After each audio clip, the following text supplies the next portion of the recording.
আচ্ছা, আপনি যে এই কি বলে এটা মাছ যে ছাড়ছেন সেই থেকে এই পর্যন্ত এবং শেষ পর্যন্ত কত টাকা খরচ হবে? প্রথম থেকে লাস্ট পর্যন্ত আমার খুব যদি খরচ হয়, হ্যাঁ, 50 থেকে 60 হাজার হবে। 50 থেকে 60 হাজার টাকা খরচ হবে। তো বেচবেন কত? আল্লাহ দিলে যদি আল্লাহ ঠিক মতন দেয়, আমার এখানে 3 লক্ষের উপরে লাগবে। আল্লাহ যদি রহমত করে মাছ তো মনে করেন 3 লক্ষই ধরেন, তা 2.5 লক্ষ থেকে 2.5 লক্ষ টাকা আমার আমার 3 মাস। 3 মাস 3 মাস না 2 মাস। 2 মাস, এটা তো একটা লাভজনক ব্যবসা। খুবই লাভ। আচ্ছা, এখানে আপনার খাদ্য কি দেন? খাদ্য আমি ফিট দিই। ফিড? আচ্ছা, সেটা কি ফিড? এটা হচ্ছে নারী। নারী। এই যে 10 শতক জায়গায় যে মাছগুলো আছে আপনার ডেলি দিন কতবার খাবার দেন? 2বার। 2বার।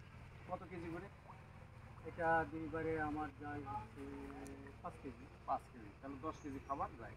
তাহলে এই 2বারে 5 কেজি। 2বারই 5 কেজি, এই হলো আপনার খাবার। আমার আর মাঝে মাঝে যে মাঝে মাঝে উল্টা পাল্টা করে দেওয়া লাগে না? না না না, মাঝে মাঝে ওই যে যদি দেখা যায় যে মাছটা খাবার খেলো না, হ্যাঁ তাহলে সন্ধান নিতে হবে কি জন্য খাচ্ছে না। হ্যাঁ। তখন দেখা যাচ্ছে যে হয়তো বা পানির ডিস্টার্ব এসে গেছে, তখন পানি পরীক্ষা করা হয় যে পানির কোনো সমস্যা আছে কিনা।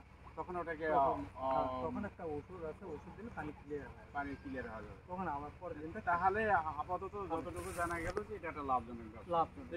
শুনলাম যে আপনার আরো একটা পুকুর আছে। হ্যাঁ, চলো সেখানে যাই। ওই পাশে একটা পুকুর। ও, তাহলে আপনার আরেকটা পুকুর এইটা, তাই না? হ্যাঁ, এটাই। এটা তো বড় পুকুর। মোটামুটি আর কি। তাও কত শতাংশ? এটা সর্বমোটে 65% আছে। কিন্তু পুকুরে যেটা পানি সেটা কত শতাংশ? এটা পানিটা হচ্ছে 40। 40 শতাংশ। 65 শতকের মতো অন্য অন্য গাছপালা বাদ দিয়ে শুধু আপনার পানিটা জলটা হলো, পানিটা হলো 40 শতাংশ। এখানে আপনি কোন জাতের মাছ ছাড়ছেন? আমি ওই যে শিং ডিম ছাড়ছি। হুম, ওই শিঙের ডিম হুম, নিয়ে এসে এখানে ফুটে যায়। হ্যাঁ। এটা 2 ইঞ্চি 1.5 ইঞ্চি হলে পরে এই মাছটা আমি বিক্রি করি। হ্যাঁ মাসুদ, খেয়াল করো। এই মাছ তাহলে ঠিক আছে। তাহলে আপনার ডিম দেন ডিম দেয় এই পানির ভিতরে, পানির ভিতরে। আপনার ফুটতে সমস্যা হয় না না? না না। এখানে কি কোনো প্রযুক্তি ব্যবহার হয়? হ্যাঁ, ওই যে আছে, যদি পানির সমস্যা, পানি কমে গেলে ওই যে আমার মোটর আছে, মোটর দিয়ে পানি দেওয়া হয়। এমনি কোনো দেখা গেল যে ওষুধপাতি? হ্যাঁ, ওষুধ পানি দেওয়া লাগে। ওষুধ পানি দেওয়া লাগে। হ্যাঁ, আজকে তো দেখতেছি যে মাছ খাবার খাচ্ছে না। কি হলো, কি সমস্যা? তখন একটা ওষুধ দিলাম। আচ্ছা আল্লাহ রহমতে কাল থেকে শুরু করি। আচ্ছা, কাল থেকে শুরু হয়ে যাবে, তাই তো?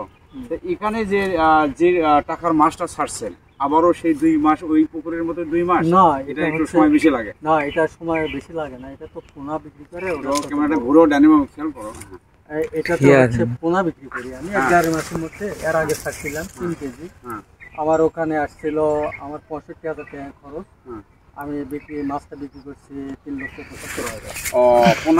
পোনা ডিম ছেড়ে পোনা হয়েছে, সেই পোনাকে পরিচর্যা করে হ্যাঁ, উপযোগী করে তাই বিক্রি করে আপনার 3 লক্ষ টাকা। 3,75,000 টাকা বিক্রি করছি। আমার 3,10,000 টাকা আমি লাভই ছিলাম। হ্যাঁ, 3,10,000 টাকা আপনার লাভ হয়েছে। লাভ হয়েছে। তো অনেকের মুখে হতাশ দেখি যে তারা বলে যে পুকুরে লাভ, পানিতে সারে কি কি ওষুধ ব্যবহার করে, কি কি খাদ্য দেয়, কি কি ব্যবস্থাপনা।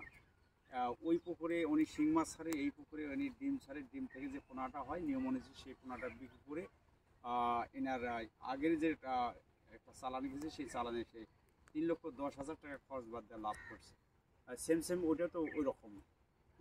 আমরা যারা হতাশগ্রস্ত মানুষ, সমাজের যুবক যারা আছে, আপনাদের কাছে আমার একটা আকুল আবেদন। আপনারা ছাত্র অবস্থায় আপনারা অর্থনীতির দিকে ঝুঁকে পড়েন। ছাত্র অবস্থায় আপনাদের ব্রেনের ভিতর বিভিন্ন সেক্টর নিয়ে চিন্তা করেন, যেন চাকরি শেষ করে লেখাপড়া যদি আপনাদের শেষ করে যদি আপনাদের চাকরি না হয়, হতাশগ্রস্ত না হয়, একটা সেকেন্ডও অপচয় না করে, খারাপ বন্ধুর সাথে না মিশে এরকম প্ল্যান মাফিক আপনারা পুকুরে চাষ করতে পারেন, পোলট্রি খামার করতে পারেন, বা কেউ অন্তত হ্যান্ড টেকনিক কাজ করতে পারেন, স্টক বিজনেস করতে পারেন, গরু খামার করতে পারেন বুঝে সুঝে, তাহলে আমাদের দেশের যুবকেরাই তো আগামীর ভবিষ্যৎ।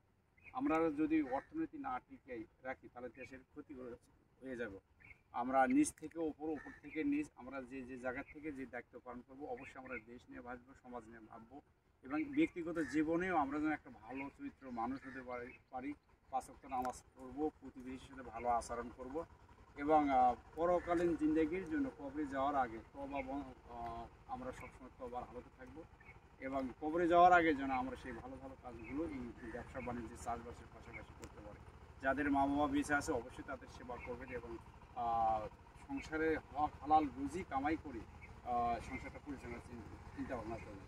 তো শুধু দর্শক ভিডিওটা লম্বা না করে আমি একজন নতুন খামারি, নতুন কী বলে এটা চ্যানেল ঘোড়াঘাট মাছুদ টিভি, ধীরে ধীরে আমি চেষ্টা করব যুব উদ্যোগে এই ধরনের বিভিন্ন ধরনের পোলট্রি ফার্ম বা গরুর খামার বা এই যে আপনার কৃষি, বিভিন্ন ধরনের কৃষি বা এরকম পুকুর, এই প্রতিবেদনগুলো তুলে ধরে আপনাদেরকে আমরা যারা আপনারা যারা হতাশগ্রস্ত ছেলে আছেন বা শিক্ষিত যুবক আছেন তাদেরকে আমি উদ্বুদ্ধ করার চেষ্টা করব।